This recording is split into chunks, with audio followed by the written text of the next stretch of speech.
It's still Preptober, so we're talking all things NaNoWriMo, and today we're specifically going to be talking about structuring your story, so stay tuned.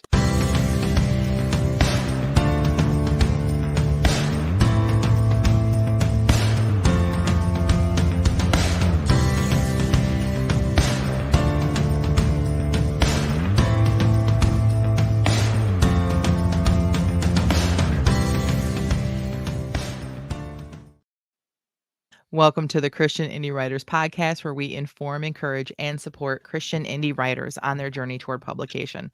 I'm Jennifer Carl Tong, and I write historical Christian romance. I'm Christina Catane, and I'm currently writing a mystery. Woohoo! It's so exciting. I love having everybody here today. I just got to say something really quick before we get into the show. Watching the opening, generally don't even watch it. We've had it for so long.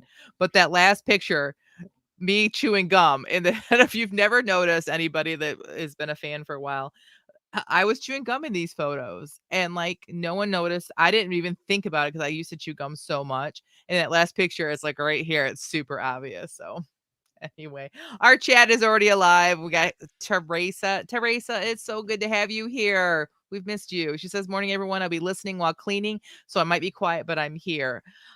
When you're done, you can come to my house." My house needs a really good cleaning. Jason is back. Good morning, Jason. I'm curious, Jason, are you going to be doing Nano this year? Because we actually wrote together a little bit last year at one of our write-ins. So let us know in the chat what you got going on. Purpose Behind the Pen is back. Good morning. She says, I am currently working on my lineup at the moment. I don't know what a lineup is. Can you clarify that? And Barbara is here. Good morning, Barbara. We're glad to see you here. Angie L says, good morning. Also cleaning. Good morning, Angie. It's great to have you here. I believe that might be your first time, at least since I've been here. Like she commented in the group, in the Facebook group this morning, that this is the first time she's had a Friday off since she's been listening. That's exciting. Well, we're glad to have you here, Angie. I hope you enjoy yourself. Well, welcome to the show. If you are a chatter, you guys know how much we appreciate and love every single one of you guys. But if you also are just a listener or you watch this later, we appreciate you too. So if you would show some love and appreciation to us by telling others about the show and helping us to grow this podcast, we'd appreciate it. Also, ratings, or what do you call them? Reviews are also good too. That's always very helpful. So before we get started, we always begin every episode with our what's up. It is our time for us to share with each other what's been going on in our lives. And Tina, what is up with you? Other than my glasses keep fogging, I feel like I've done pretty good this week. I've been trying not to write in my Nano project. So I've been doing save that research. the word. Yeah. Mm-hmm. And I've been writing synopsises. That's probably synopsises. Sure. Whatever. of what I want to write, so that I can remember like all the things that I think up in my brain. And at the same time, I don't know how many know this, but I went whole food plant-based like 2 years ago. And then I went on vacation. And while I was on vacation, I was like, well, I'm just going to go with the flow. And I started back eating not plant-based. And I kind of fell off the wagon. And it was this real struggle. So I've been doing this cleanse, like a detox, to get back into it. And I am a dopamine addict. And those foods that I was eating just give you huge amounts of dopamine. Yeah. When you eat sugar and fat and like oily stuff and salt, like your brain goes and it just releases all this dopamine. It's like there's this whole long explanation about how about when we were first on the earth and starvation was our biggest fear, and our brains had to make us eat the more calorie dense food. Anyway, I've been going through withdrawals, and I have not been very pleasant to be around. Aww. It's just been cranky, and I literally feel like I am in the DTs or something. It's been a crazy week.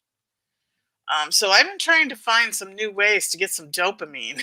Because I realized that my number one source of dopamine in the last 2 months has been the food that I was eating.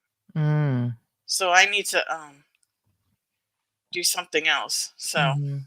that's really what has been going on in my life. I mean, other than thinking about my manuscript and my project for November, it's been a struggle. I gave my husband a whole bag of stuff and I said, "Here, Mhm. get rid of this or eat it or hide it or do something with it." Cuz Mhm. and it's not unhealthy food, but it is like high calorie density. Like And like peanut butter? peanut butter Um, number one downfall.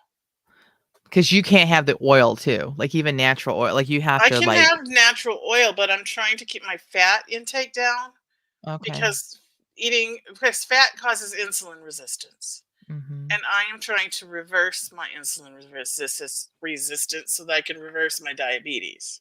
Mhm. So you have to keep your fat intake down to between 15 and 20% of your daily calories. And I try to keep Mhm. it below 10, but that's not always possible.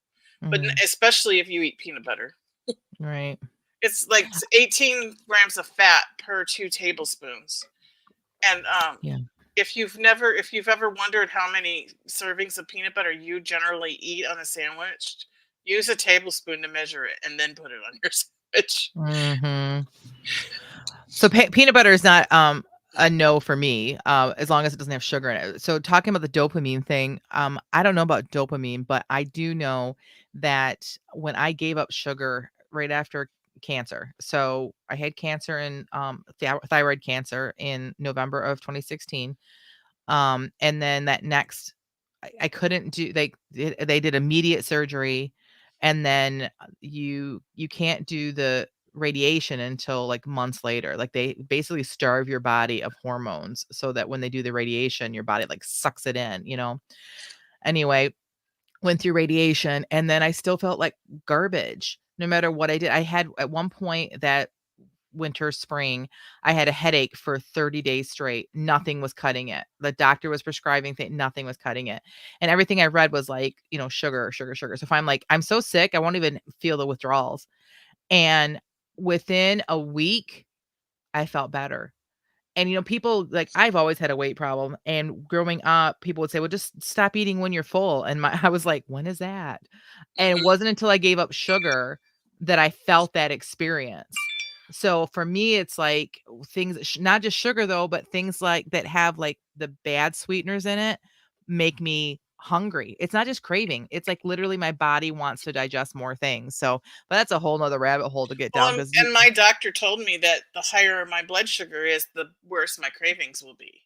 hmm Because I was just talking to the doctor about these cravings that I've been having of hmm things that I didn't even like before I went plant based. Like I hmm. have never liked chips with flavors on them, and Oh. especially like salt and vinegar. Mhm. Ugh. Yum. But my husband was eating salt and vinegar chips the other night, and I was like, "Oh, I want some! I want some!" And I don't even like them. That's That's how crazy. crazy my week has been. And then somebody on here, and I don't have my bifocals and my glasses are fogging, so I can't see who it was, but they were talking about how you feel. Angie says, Yeah, "It must be pretty obvious how crappy it makes you body feel too." yeah, I was Yeah. not feeling good for a Mhm. while, and so my brain feels clearer now. But Good. I just need some dopamine. So Yeah. somebody just give me a thing. Purpose behind the pen says, "Don't feel bad, Christina. I had chicken today, and since cutting it off, I have been feeling good. But since I craved it today, big mistake. No more meat for me." Yeah, So, you and really then notice what it does to your gut when you stop eating it and mhm. then you start eating it again. And Barbara says, "Artificial sweeteners beat up my body, cannot have them." Same here. I can do when I say artificial sweetener, I can do non-sugar natural sweeteners like stevia and erythritol, but I also found that I have to do them in moderation because when my body tastes something sweet, I love sweets, I guess, apparently. I didn't realize how much I did until I, like, stopped sugar, but it's my body trying, I think, to get back to that whole addiction of sugar kind of thing, and it's been years. We're talking I mean, what is that? Like 2016, we're coming up on my 7-year anniversary of surviving cancer, and so it's like Mhm. it's like crazy, but I like sweet too, but I use things like mashed bananas in baked goods or in my oatmeal for sweetener, or I make date paste. And see, this is an perfect example of how I feel like God has made all of us so individual, because those things activate my sugar problems, because the natural sugars in those are a problem for me, Oh, right? But they're not for you. So it's just well, and different. also I eat a lot of fiber along with it, Mm, so my body doesn't absorb it. right. Tina or Maria says, Tina, it might depend on the peanut butter brand. I love Whole Earth, which is unsweetened and only has 8 grams of fat per. It's more, but it only has 8 grams of fat. That's way better. So, Well, I use PB2, mm-hmm, which isn't necessarily a whole food, mm-hmm, but when I really need that feeling that I have peanut butter, like yeah, I always put peanut butter in my oatmeal. I used to. yeah, And I have, and PB2 is a peanut butter powder, and it mm-hmm. only has 2 grams of fat per 2 tablespoons. So I have a peanut butter powder that I have that has no sugar in it. I'll have to send you the. I'll Yeah, have to this bring some doesn't have over. any sugar. Oh, the It's PB2 doesn't. Okay, No, it's the fat that I'm trying gotcha, to avoid though. And like gotcha. regular peanut butter has 18 grams of fat per 2 tablespoons. Mm-hmm. PB2 has 2 grams. Right. So And Barbara says, "I can't those, and the latter is poisonous to cats and dogs. Xylitol is poisonous to cats and dogs, not erythritol. But yeah." Angie says, "I read about a study where people were being misdiagnosed with MS, and it was the amount of aspartame they were eating." I'm telling you, my joints. I used to do aspartame. Like I used to do like the flavored waters that were sugar free, like that. And when I gave those up, all of a sudden I felt like I was 10 years younger. So yeah, it is so not good for you. All right, there are some what's up, like some other what's ups in here. Let's see. Maria says there's been a lot of rain in parts of the UK, more than normal. Just found out parts of her hometown were flooded, and her old high school is shut. Wowee. it's been raining here Um, a lot too. yeah. And Jason says currently been working on a sermon for Sunday at a church where he is doing the pulpit supply for. That's pretty awesome. And he is going to do Exciting. nano, he said. So, Cool. all right, let's see. Okay. All right. So my what's up is so my daughter wants to attend Olivet Nazarene University. My youngest stepson not only attended there and got his master's degree, he now works at the university. And my oldest daughter, like that's just kind of where she wants to go. Like she's been there a few times and she's just kind of made up her mind, and that's great and all, and we've had a good experience with that college. Well, I don't know if you guys remember that back in July of this year, my girls went to a thing called NYC, Nazarene Youth Conference, and it was part mission trip, part conference for teens. It's a big deal. It costs a lot of money, but we did fundraising. And anyway, my son had called me or messaged me and gave me this scoop, but it wasn't until it was official that she got this letter, but he knew that it was coming. She received a letter this week saying that because now she's a senior in high school, she'll be a freshman next year in college. Because she attended NYC, that she qualified and is receiving a leadership scholarship that is a full tuition for 4 years to Oh my Olivet. gosh, that's awesome. I I know, like that just changes life, Everything. right? It changes everything. We only have to pay for room board, and that doesn't even count for like any sort of grants or scholarships that should get on top of that that could help Right. with the And is room that gonna board and cover books too, or just no, master classes? just classes. But books, like, You she's can taking rent books on Amazon now.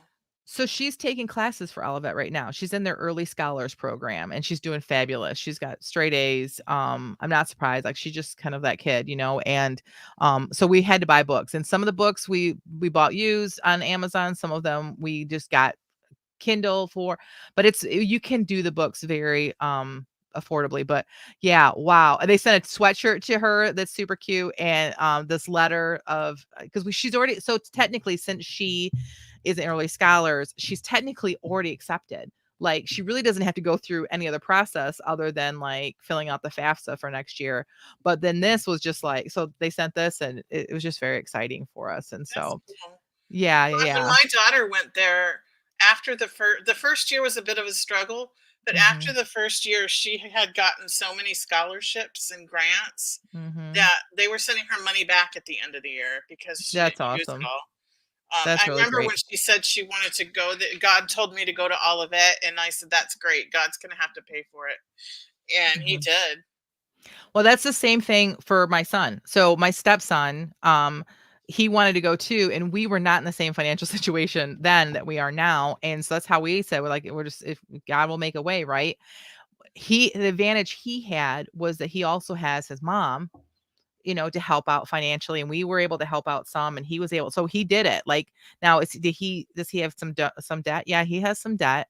But he was able to do it in a manageable way.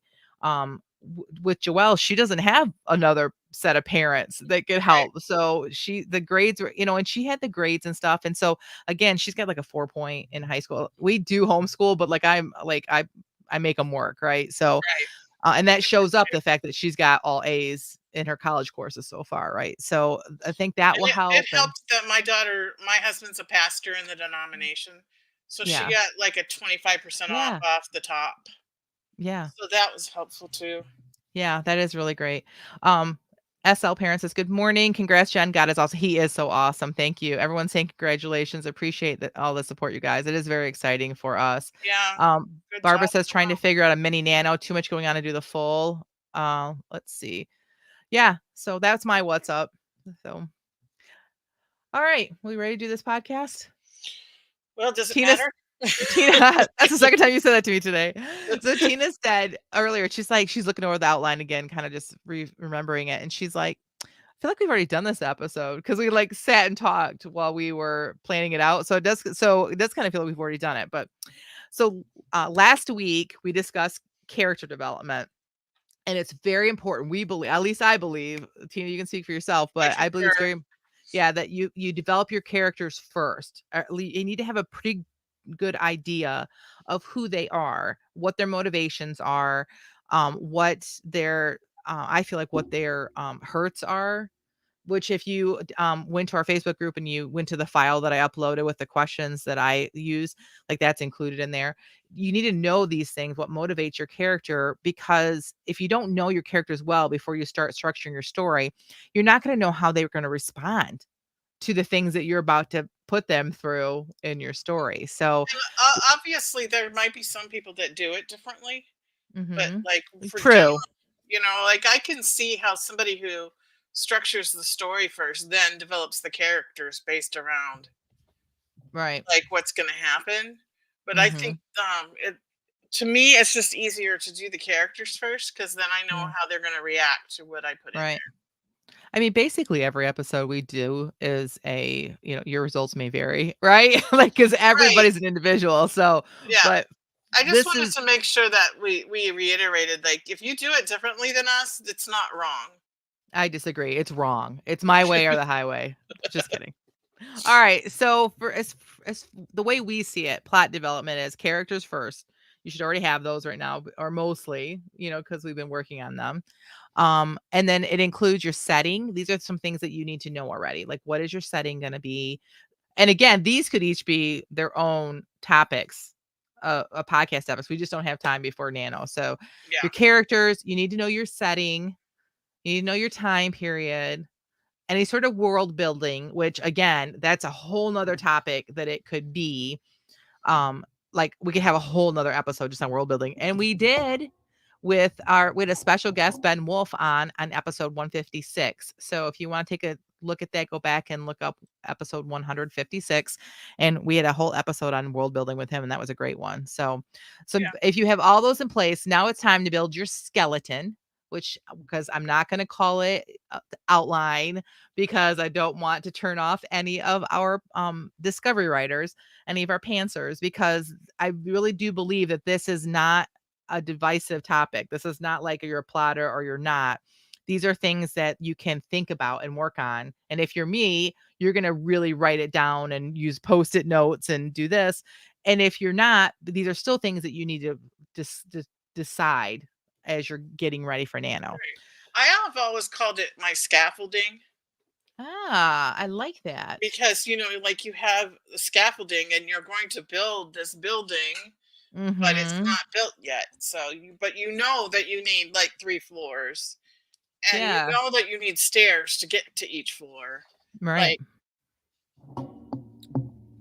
So if you're a writer like Tina, then you know that it's a scaffolding, and if you're a writer like me, then we'll just be honest and we're gonna call it an outline, right? That's where we're gonna Right. that's what I'm working on. And I do reverse outline. Like after I've Oh, written, yeah. I do make an outline so that I can go back quickly and see if there's Mhm. continuity and things one thing's leading to another and all that kind of Right. stuff. Catherine says, I like the word skeleton, much less anxiety inducing than outline. I agree. And it fits the holiday, the season of the year. She says scaffolding is good too. I agree. All right. So first thing I do when story structuring is I decide what my disasters are going to be. KM Wyland, if you we talked about her last week, you can find her stuff online. She's really great. Any books of hers that you would buy are fantastic for writers. But she calls them major plot points. She calls them plot points. Which I think most of the world probably calls them that. I think I call them disasters because I think that way back when, like 2016, when I was first starting to write, I had come across the snowflake method and tried doing that. I think they call them disasters in that. I may be wrong about that. The snowflake method did not work for me, but I think that's where I got the disasters. But it is like a disaster. It's not like it doesn't mean that it's always an earthquake or it's a like a natural disaster or anything like that. But anything that shakes up the world of your characters, whatever is something that changes like the direction that they think that they should be heading in or And they I've think they're always heading in. liked the term turning point for that part of the story because there's like a pivot and the whole Mhm. story changes because of that thing that happened. So I agree, yes, but as a major plotter, the turning point is something different for me. Oh, I Like see. there so it's like this is what happens and then the turning point is the action that comes from that. It's kind of like the part of the reaction. But yes, if you're looking at it broader like a discovery writer and you're not doing the minute little then yes, I would agree with that. Yeah, it So, has to have like around the changing of the acts. There's like yeah, this thing that happens that changes the trajectory of your story, exactly. and And she that's used the part word of my. axe, not me. Not It, like the discovery writer said it, not me. yeah, well, it's It is part of my scaffolding, like right. the three acts and then the Yep. turning points and Same. like the hook and the climax. Like those are the things that I know before I get started.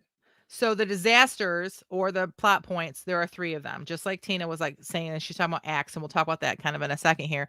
But you find them at 25%, 50%, and 75%. So if you've been around a while or you've been going back in, you've been binging us at all, you'll know that this here behind me is what we refer to as the isolation booth.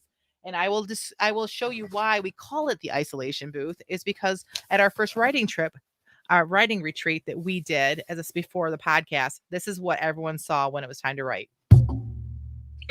I set it up between me and them so that I wouldn't be distracted. But it literally is like a science fair. Can you guys see this? It's just a regular science Yep. fair cardboard thing. But it's set up, and I got this is not my idea. You can find people online that have done this for years. But the first flap over here is the first act. The middle part is the second act, which is the largest part of your book and is split in half. And then the last part is the last your last act. So And then first act, here's second act, mine, but it's just on the wall right. instead of in a portable thing. And the way that I do it is you see here's your 25%, your 50% is here because you're halfway through this, and then here is the 75%. So I map out And I have where the mine disaster marked is going to off by happen. washi tape. I don't know if you can see that. Oh, I got to go this way. Like I have washi tape at the bottom, and that scene below the washi tape is my turning point scene. Sorry if you're listening to this and all the just try not to knock Susan over here while I'm trying to put that back in place. Okay. So the first thing we do is disasters. What are the major things that are going to happen? They're going to change the trajectory of my characters. Okay, we got some comments in the chat. Let's see what they say. Um Jason says, "LOL outlines. I always end up breaking it." I do too. I do too. My end story is never exactly like my outline, but it helps me to get there. Purpose behind the pen says I actually use the I used to outline my stories, but now I just write them as the scenes come. I actually handwrite my stories to see where the story is going. So that's another great tip, actually. We have episodes about what to do when you get stuck, or if you are just kind of brain dead, or what is the term when you can't, writer's block. Is I will take out pen and paper and I will write without a computer for a while, and it does something about unlocking my brain. So that's a good, Catherine says, even planning in terms of 3 act structure makes me break out in So hives. you're in the Jamie camp. Yep. Yep. Catherine's camp Jamie. Talk much? Camp Jamie, because even that's Jamie to a T. even if like you feel that way, I think that you can get something out of this episode. So forget that I said 3 acts. Just think about disasters. What do you want to put your characters through? And Eliza says that she's with Catherine on this one. I know we have a lot of discovery writers, but trust me, I think you guys can get something out of this. So if you just start with figuring out the disasters, and there's 3 of them, right? After the disasters, what comes next, Tina? What do you do next? I don't know. Well, okay, I'll tell you what I do. I just don't want to keep talking. What Right. I do Well, next is how do my characters react to those disasters? So I know that I'm going to put them through. What is it they're going to do? Like, for instance, if I know that a character thinks that they're going to get married and then they get left at the altar, what do they do next? Because that's what's going to happen next in the story. So I have to decide, like, are they going to leave town, or are they going to stay in the town? Like, are they going to quit their job? What happens next? Like that. So for each of mhm. the disasters, I have to figure out how would my See, I character don't react to figure that. that out ahead of time. That's why I said I don't know. Ah. Because as I write it, then I write the natural reactions. So how do you know? All right. So then how do you know what your second disaster is if you don't know what direction they're going after the first disaster? Well, That's what I'm s I have a general idea Okay. where they're going, and my disasters or turning points are very loosely kind of written in, more Mhm. like a wide target. And So they're probably going to change as my characters react. So that's why it's so important for me to really know my characters before I start writing. Mhm. Right. Because I really am a discovery writer in a lot of ways, and I have to discover how my character's going to react to whatever disaster or turning point Right. or thing that I throw at them. So I And don't so think we're that's why I too really like these magnetic things, so I can move them and change them and all that. Mhm. And I don't think we're too far apart then in this, in that I know, like, I will plot out exactly what's going to happen. You have a general idea. Like, you just have to know that there's something that's changing, right? So, like, Yeah, it might not be exactly what in your mind when you start writing it, it might change a bit, but you have to, you can't ignore this, is what I'm saying, I yeah, guess. Is that if you have a disaster, it has to affect your characters. They have to react to it. right, And so whether you do it as organized and outliney as I do it, or you are more free flowy with it, like Tina is, you can't just like give a disaster and it not really affect your characters or otherwise it's that your plot is going to fall flat. right. Like I know that the first scene in Act Two, sorry for you people that are gonna get hives, is that that the main suspect is gonna wind up dead. Mhm. But I don't know yet, how that's gonna get them to the next disaster. Mhm. So, I have to discover that still. Right. Jason says, I've always been told that characters are like glow sticks. The more that they go through, the more readers will be able to attach to the characters as they glow. That's interesting. Yeah, I do think that Hmm. like that does make like if you can help your readers to feel the same what your character is going through and they can identify with your character, then yes, I would agree with that.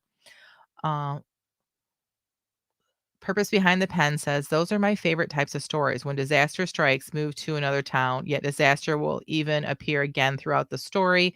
My 13th novel is prime example of this. Catherine says, I read a book the other night that had no disasters in it. It was mind-numbingly boring. I know. So this is I wish that Rhonda was here. Um, this is a conversation we've had before with Rhonda too. Rhonda has a hard time hurting her characters, but you have to. You have to put them through the ringer. You have to do something. Otherwise, the book is boring. No one cares because, like Tina and I were talking before we started about like, what's our what's up going to be? Our lives are so boring. Like, we have nothing to like that is the same thing as last week. We're still working on the basement and I'm still doing this and that. Like, it feels like we say the same things over and over again. You don't want your books to be that. Like, that's the whole part Right. of like We doing don't want disasters in real life. and it doesn't have to be, like, painful. I mean, like, let's brainstorm right now some disasters that aren't, like, super, like first of all, they could be an earthquake, but they don't have to be an earthquake. It could be the loss of a loved one. It could be a It could loss of be a a job. promotion. It could be a promotion Yeah, that makes them have to move to the other side of the country. Now which is a that's not positive thing. that's Yeah. a turning point, not a disaster, but it can have a lot of consequences as far as relationships, Mhm. like the whole thing, and it's a huge change. Yes. I like disasters. I like to shake it up though. So that's just how I write, you know, but you could do it where you don't necessarily hurt your characters, but there has to be some sort of painful thing, leaving behind being scared of the unknown. And I mean, that's a Like disaster. maybe you're attached to the house you were living in Yeah. and you grew up in it and you have to sell it and you have all these memories and Yeah. it's just driving you I mean, there could be pain involved in something positive, so Because if not, we talked about character arc last, I think so. We've been talking about character arc for a while now. If you don't have any pain for them to go through, then there'll be no character arc. They're just going to be flat, and that is not going to be anything that anyone wants to read. So, if we take the example of having to move across country because you got a raise, which is great. What if your character has social anxiety? And this is a whole thing that they have to work through and come out the other side being like more confident in themselves and their ability. It's still gonna be painful for them to go through, right? right. So but it's important. I agree. I've read books that it's just flat and it's boring and it's a waste of time to read that, you know? Mhm. Eliza says, "When I know a book is loosely going to be about, I start thinking of scenes and write those down. It starts to flow as I continue writing down scenes." That's kinda similar when this series that I'm gonna be working in because I've been writing little, like our sprints, I've been writing in that world for so long. That world and Marnie's world, and there's a couple other series that I've kind of been writing in their worlds, like while we sprint. So I'm kind of having that experience as well with this Mhm. series. So it's That's almost like definitely reverse. Go ahead. Yeah, it's almost like reverse outlining, like you were saying, I was Tina. gonna I have say to that's do. exactly my process is I'll have 3 or 4 scenes already, Mhm. like, either imagined in my head or written out, and then I could have to connect them so that I Mhm. have something cohesive, and that's where the reverse outlining and the scaffolding come in at that Yep. point, after I have several scenes already written. Yep. Angie says, um, she says the Widow series? Question mark. Then Yeah, actually, yes. you were saying that this one you've been sprinting. That's Widows Yes. of the West. That's the yep, I am jumping Yes. in fully. That is what I'm working on. That's my nano project and the series yep, that's it. It'll be hopefully within the next year at least releasing one of them. So, all right, so if you have your 3 major plot points, which again, like Jason said, like he never sticks to his outline. Sometimes my major plot points have changed. Sometimes I realize when I get there, like my characters, it won't react that way, or I decide like it's not painful enough or whatever. Outlines can change, but you have your 3 major plot points and you know how your characters are going to react to those. Then you just start filling in the blanks. Like then you go back and you make sure you have a good hook. You decide what your inciting event is gonna be. Figure out what your climax is, what the resolution is. That's your major points of your story. And then once you do that, then that's when I go in. So you could at that point, you could be fine. You could actually be fine as a discovery writer if you knew your 3 major points and how your characters were gonna, you know, and then you can go back after you've written and make sure that these things are in there and are solid, right? You can't it's hard to go back and fill in a disaster and fill in the reaction because that's really the whole meat of your story. But the other things you can. But if you're a writer like me, I do the 3 disasters, and then I figure out how my character is gonna react to it, and then I make sure I have a good hook and inciting event, and I put those in my outline, and then I'll have a bunch of blanks, and then I figure out, okay, well, if this is my inciting event, and here's my disaster, what do I have my characters have to do and go through to get to that point? And that's where each of my chapters come from. And Tina's helped me do this before too. Like when Mhm. we had Camp Nano, I was actually kind of trying to work in this, but you helped me flesh out a bunch of my chapters because I just was like kind of lost because the reverse outlining was rough for me and you do it all the time. So it was very Yeah. helpful for us to do And that. I have to So, say, like, sometimes my inciting incident comes first mhm, in those scenes that I've imagined before I start writing. mhm, Sometimes it's the hook. So mhm, sometimes, like, I have this inciting incident, and then I'll say, well, where could that lead? right. And like what I have up here on my thing, really has to do with my character and his personal demons that he's fighting. Mm, Like the ending of the book, I've just written there going home, mm, because this is like going to be the culmination of the arc of the demons that he's having to face, along with the case that he has to solve. right. That's awesome.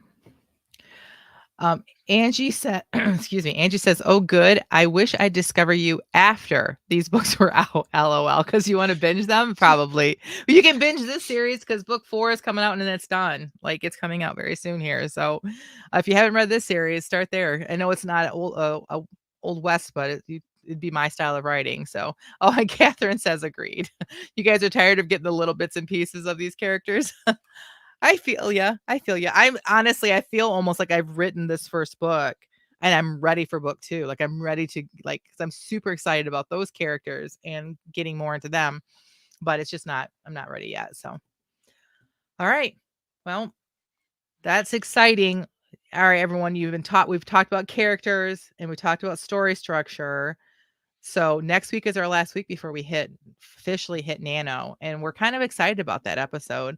Yeah. We're gonna be talking about next week about how just to set the rest of your life on autopilot. We've never done an episode like this before, but we're gonna talk specifically about the things that we do preparing for Nano, and I think that are good year round for you as an author for the rest of your life outside of your author life. Like, what are some things that we do to make sure that we can have success within our writing life? So um, Right. one last thing. Catherine says, I'm looking forward to reading it, even though I know you're going to rip my heart out. I love the snippets. Aw. All right. It's time for us to move on to our favorite part of the episode, which is the feeding of the backs. This is where we share a piece of writing that we have just written. We write to the same prompt. You can write to it too, because we share it in our Facebook group. We write to the same prompt every week we spend 15 minutes writing, though normally for us a writing sprint is 25 minutes, but for this it's 15. And we don't edit it. We don't even look at it again before we read it live, and we share it. So we only give positive and encouraging feedback because we've not been editing it. So Tina, I'm going to have you go first, and will you Okay. share with us what the horrible prompt was and what you did with it? Okay.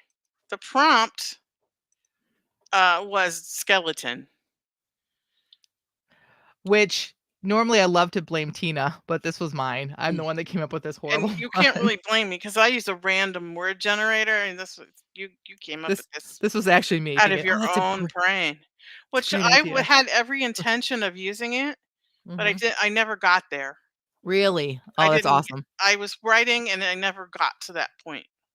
I was Awesome. working my way down the hall. So here we go. Detective Reed stood in the living room of the rundown double wide. The Mhm, subtle smell of earth and mildew mingled with the half dead lilacs in the vase on the dining room table. Still, the smell of death clung to him, even though it had been several days since the scene was cleared. What had the CSI team missed? mm, Something was off with this case. He just couldn't put his finger on what it was. He turned slowly, absorbing the surroundings, letting the feel of the place permeate his consciousness. He wandered into the kitchen. Beer, milk, jelly, and some cold cuts in the fridge, along with various condiments. The cupboards held lots of pasta, jars of marinara, and a jar of giardiniera. plus several different kinds of sugary cereal and a half eaten bag of Oreos. The coffee pot was stained with years of use, and an overflowing ashtray shared the table with the grimy salt and pepper shakers and a bottle of Tabasco. Hmm. Detective Reed made his way down the narrow hallway to the first bedroom. Bunk beds, the bottom pink, the top blue, kids' toys, dolls, and Tonka trucks mixed up together. One of those rugs with a map of a city street on the floor next to the Barbie house. Next room down the hall was the bathroom, cigarette burns on the sink, a shelving unit full of hairspray, makeup, a curling iron, and extra rolls of toilet paper. The tub and Hmm. toilet could use a good scrubbing, and the threadbare powder blue shag rug had seen better days. Three, two, one. Oh my gosh. Such great imagery, Tina. Like my dogs. Can you guys hear that in the background? Sorry. My door is getting installed next week. I'll finally have a door to my office. Okay. Yay. I'm so sorry. No, I don't it's know what to fine. do. It's Okay. probably bothering you more than it's bothering anyone else. Okay. So what I wanted to say was, I love how your writing has developed over the past several years that we have been writing friends and friends in real life too. Because the so often when you were first writing, you would rush through scenes to get to the action. You were very much like you like to like you would write a little bit of detail in some of our sprint stuff, but like when you were writing long things, you really wanted to get to the meat of the story now. And I love how you have really developed as a writer and you are able to I like the word marinate. You're able to marinate in the story and give us all the details we need. Not too many, but just enough that we all feel like we're in that double wide with him and we can smell it and see it. And like we can always I feel like can almost see like this poor woman's life, and like it's so well done. I love like you didn't say the first room obviously belonged to the kids. You didn't say that. You're like, he saw a bunk bed, one blue, one pink, and the Barbies. And like you showed us instead of telling us. It's really, really well done. Thanks. Yeah. Angie said, whoops, my mouse. Angie says, way to set the scene. I agree. Barbara says, great details. I agreed. Like that was just really well done. Thanks. Like the table with the ashtray, the salt and pepper shakers, and the Tabasco. So good. Like, we can see it, and the nice thing about that too is it's just giving us a scene, right? But, like, later, you come back and that could be important. You know what I mean? Like, by just Mhm. giving us nice details, we don't know everything that we need to know, but it gives us a good scene, and it also sets you up to be able to, like, use that stuff later, so, well done. Yeah, thanks. Yeah. And like I remember in the beginning, like I always felt like the story needed to be complete. And Mhm. that was part of why I would rush to the action. And it was Yeah. also like the advice that some people give, that you need to like just vomit whatever is in there on the page and go back and edit it later. And I've just Oh. discovered about myself that editing hurts so Yeah. bad. Like I cannot. It takes me longer to edit than it does to write. And Right. I just decided that I was going to start writing as clean as I could the first time Mhm. so that I don't Yeah. have to go back and do as much editing, especially the developmental stuff. Yeah. Because changing commas and parentheses and all that doesn't bother me. It's Mhm. the changing the story, the like the whole plot holes and the developmental Mhm. stuff that I struggle with. Mhm. And I think that's just kind of become my process now, is to Mhm. slow down and write it right the first time. Yeah, well done. Really well Thanks. done. All right, what All about right. you? What did you do? Well, I'm really sorry, Angie and Catherine, but we are gonna get another snippet from Widows of the West Book 1. So, what's your game, McNeil? Cade continues saddling his horse. I'm just here to help, he said without looking up. There was a long silence between them. Then Chappie spoke, his voice as hard as steel. You misuse her, and you'll answer to me. Cade stood to his full height and looked down at the man who was a shell of a person compared to Cade. Chappie's weathered old chaps hung over his trousers loosely, and his threadbare cotton shirt fluttered freely over his skeleton body beneath, indicating very little meat clung to his bones. Cade was certain he could crush the man with his bare hands, yet here he stood, threatening Cade. The idea was preposterous and Cade should have laughed, but he didn't. He just nodded slowly and said, "Duly noted." There was something admirable about the character of this man and his dedication to the widow McGuire, and Cade's opinion of the wiry foreman increased. "I'm not here to harm the widow. I just want to help." Why? Why? That was the question Cade had been asking himself. He gave the only honest answer he had. "I don't rightly know." Chappie spit in the dirt. "Don't make no sense." Cade had to agree. 3, 2, 1. I wrote Mm. very slow today. I looked over at one point and I only had 5 minutes left, and I felt like I had only been writing for 3 minutes. It was like, "What?" It was weird. Yeah, I kind of had that same kind of experience where Mhm. time ran out. And I'm like, wait, I haven't got to the closet yet, Right? where the skeleton was going to be, or the not be, as the case was going Right. to be.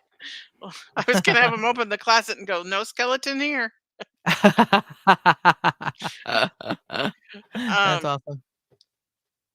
yeah, that I just love the way that you're like Cade. I like things from Cade's point of view. Mhm. I like it when you write from his point of view, and I like that he has no idea why he's helping. Which does he really not have any idea, or is he just not being honest with himself? Yeah. Like those are the questions that would come into my mind. Mhm. Um, but yeah, just so good. Yeah. Thank you, I appreciate that. Catherine says, "Yes." And Angie says, "So good. Would love to know who inspires you and if you've read Ellen O'Connell." I have not read Ellen O'Connell. Um, I I can't really move my computer to show you. I mean, like, I grew up on Jeanette Oak, which is not how I write. I guess I've been compared, like, I shouldn't say guess. In reviews, I've been compared to Francine Rivers and um Karen Kingsbury, which is ridiculous. Like, to me, I'm like, and those are the only 2 people I've been compared to in reviews, which is just crazy to me. I don't know if it's just because that's what most people read, and that's the only comparison they have, but I'll take it. It's a huge Yeah. compliment. But no, I've not read Ellen O'Connell, I but know how I'd you be feel willing to. because people have compared me to C.S. Lewis and Ted Dekker. And I'm Yeah. like, what? How's that possible? Like, right, I hear you. Barbara says, "Hero better not underestimate the foreman. LOL, enjoyable." Thank you very much. So Angie says, "I love how you read Cade's voice too, and how the men could be pitted against each other, but you went the other way." Yeah, thank you. I'm trying to show little bits of Cade's character in this without saying that he's like an honorable guy or whatever. So, And I'm and pretty sure I have the scene from a movie that I saw at some point in my head. When I see like this wiry little old guy spitting in the dirt. mhm. Like, I don't know. Like, I Yeah. feel like it's a Western that I watched at some point in my life. Like, that Mhm. just feels so familiar to me, I guess is No. what I'm saying. Well, good. That's what I'm hoping for, so, and Angie says that she loves Jeanette Oak. Yeah, she's the best. And, she says, "I haven't read much from the other 2, but not for a while." So, yeah, so that's it. All right, so it's time for us to start to wrap this up. This just like we start every episode with our "What's up," we end every episode with our "What's next." So, Tina, what is next for you? Well, I think that my granddaughter is they have a break this coming up week from school, and Mhm. I think she might be coming over. It's a little up in the Yay. air. And hopefully, even if she's here, I can still spend my days doing what I've been doing and get into my manuscript a little bit. It might be Mhm. a little easier that I'm trying not to actually write. I'm trying just to think about different scenes that I want to have in there, and as I think of them I'm like writing down notes what I want to have in them. So I'm hoping that I can do that, and hopefully my withdrawal symptoms go away, Mhm. and hopefully I don't like get tempted to like take a bite of her mac and cheese and stuff when I have to Mm. cook for her next week. So Have you tried cooking what you eat and seeing if she will eat it? Sheila will eat some of it. Some of it, yeah. It's hard, especially when it's a grandchild and they are with their mom and dad most of the time, Mhm. and they, you know what I mean? I agree. Yeah. Like, I make a spaghetti sauce that's chock full of vegetables, Mhm. that everybody likes, and they don't even Mhm. realize that they're not as and I have this trick where I'll, chop up walnuts and Mhm. sauté them in a dry pan, and then I'll Mhm. add the vegetables and stuff, and it Mhm. kinda has the mouthfeel of hamburger Oh, that's awesome. without Oh, that's really cool. changing the flavor very much, so Awesome. but Mm, for the most part, I like spicy stuff. She's not gonna eat mhm. it. Well, I have a busy week ahead. Not only am I trying to finish up the interior of book 4, we are still trying to finish this basement, the remodel of our basement. My daughter turns 18, not this Sunday, but next Sunday, my oldest. And she's having a party with her friends here next Friday, getting ready for that. But on a sadder note, old man Toby, our rescue dog that we've had for many years, is not well. And so he's going to the vet today, and hopefully the news will be that he just needs some medication or something. But I'm afraid of what the news is going to be. So if you all be praying for me and my family, we've shed a lot of tears over the past couple of days because I think the writing is on the wall, but I hope I'm wrong. I do hope I'm wrong because we love this little guy, but he's not feeling well at all, and we don't want him to suffer. So it's hard. This is Yeah. just a hard place to be. So, and if you, if you don't own dogs, or maybe you don't understand, but for us, this is he's family. And so, Yeah. and we've been through a lot of loss. If you've been with us for any length of time, you'll know that we've been through a lot of loss in our family the past several years. And I feel like people that lose as many family members as we lost the past few years should have dogs that live forever. But Yeah, but they that's not don't, do they? they don't. They It's don't. hard. And I remember when we had our Sasha put down, Mhm. really, the only physical symptoms she was having is she had no bladder control. Mhm. And I was like, I know that at least one of my boys didn't understand why we had her put down, but the lack of bladder control was a cancer diagnosis. Yeah. That was not I could not afford to fight. Like, it was gonna be thousands of dollars, and I just Yeah. thought and she was such a shy dog, like, she used to hide behind bushes to go to the bathroom. Mhm. She was very, like, I don't know what the word is, but it just it just upset her so terribly to wake up in a puddle of her own urine. Like, it Mhm. was a quality of life thing, and so I we just know. had her put down, and it was so painful and so Yeah. sad. Um, he got lost in the neighbor's yard the other day, couldn't find his way back, he didn't know where he was, and he was just shaking. Can he He not see?